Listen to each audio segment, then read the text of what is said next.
రాష్ట్రంలో మంత్రివర్గ విస్తరణకు సీఎం చంద్రబాబు గ్రీన్ సిగ్నల్ ఇచ్చారనేది రాజకీయ వర్గాల్లో జరుగుతున్న చర్చ. వాస్తవానికి అధికారికంగా దీనిపై ఎలాంటి ప్రకటన రాలేదు. అయినప్పటికీ జరుగుతున్న పరిణామాలు, సీఎం చంద్రబాబు చేస్తున్న హెచ్చరికలు వంటి వాటిని గమనిస్తే మంత్రివర్గంలో మార్పులు ఖాయమనేది స్పష్టంగా కనిపిస్తోంది. ఒకవైపు మంత్రులు సరిగా పనిచేయడం లేదని సీఎం చంద్రబాబు అభిప్రాయపడుతున్నారు. ఈ విషయాన్ని కేబినెట్ సమావేశాల్లో కూడా ఆయన పదే పదే చర్చిస్తున్నారు. పనిచేయని మంత్రులను పక్కన పెడతారని కూడా ఇటీవల జరిగిన కేబినెట్ సమావేశంలో హెచ్చరించారు. దీన్ని బట్టి మంత్రివర్గంలో మార్పులు ఖాయం. ఇక జనసేనకు మరో మంత్రి సీటు ఇవ్వాల్సి ఉంది. బీజేపీ కూడా మరో సీటును ఆశిస్తోంది. ఈ రెండూ కూడా చంద్రబాబుకు కొంత ఇబ్బందిగానే మారాయి. దీంతో ఆయన మంత్రివర్గంలో మార్పులు చేసి జనసేనకు ఒకటి, బీజేపీకి మరొకటి ఇచ్చేసి మిగిలిన వాటిని మార్పుల చేర్పుల దిశగా అడుగులు వేయాలన్నది ఆయన తీసుకున్న నిర్ణయమని టీడీపీ నాయకులు కూడా అంతర్గత సమావేశాల్లో చెప్తున్నారు. ప్రస్తుతం ఉన్న అంచనాల మేరకు 3 నుంచి 4 టీడీపీ మంత్రులను పక్కన పెడతారని తెలుస్తోంది. ఒక్కొక్క ప్రాంతానికి ఒక్కొక్క రకంగా చర్చ నడుస్తోంది. అనంతపురానికి చెందిన ఓ మంత్రిని పక్కన పెడతారని అక్కడ చర్చ జరుగుతుంటే, గోదావరి జిల్లాలకు సంబంధించి ఒక మంత్రిని పక్కన పెడతారని కోస్తా జిల్లాల్లో చర్చ నడుస్తోంది.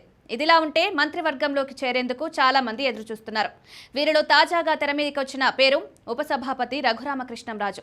ఈయన పేరు ఖచ్చితంగా ఉంటుందన్నది టీడీపీ వర్గాల్లోనూ బలంగానే వినిపిస్తోంది.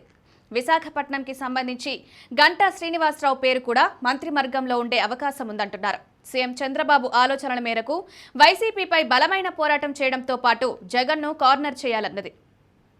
ప్రభుత్వానికి వ్యతిరేకత పెరగకుండా కాచుకోవాలన్నది ఆయన ముఖ్య ఉద్దేశం. ఈ విషయంలో చాలా మంది మంత్రులు వెనకపడ్డారు.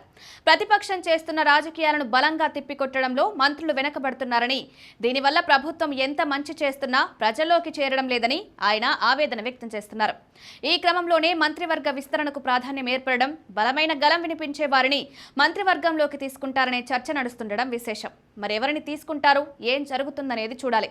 ప్రస్తుతానికైతే రఘురామకృష్ణంరాజు పేరు వినిపిస్తోంది. గతంలో ఆయన బలమైన గలం వినిపించి వైసీపీపై ఒంటరిగానే పోరాటం చేసిన విషయం తెలిసిందే. ఇటీవల ఆయన అమెరికాలో పర్యటించినప్పుడు కూడా మంత్రివర్గంలో చోటు కోసం తను ఆశించిన మాట వాస్తవమేనని చెప్పుకొచ్చారు. ఈయనైతే వైసీపీపై బలంగా మాట్లాడగలరని చంద్రబాబుకు కూడా ఉన్న ఒక అభిప్రాయం. దీన్ని బట్టి ఆయనకు అవకాశం లభించడం ఖాయమేనని రాజకీయ వర్గాల్లో చర్చ నడుస్తోంది.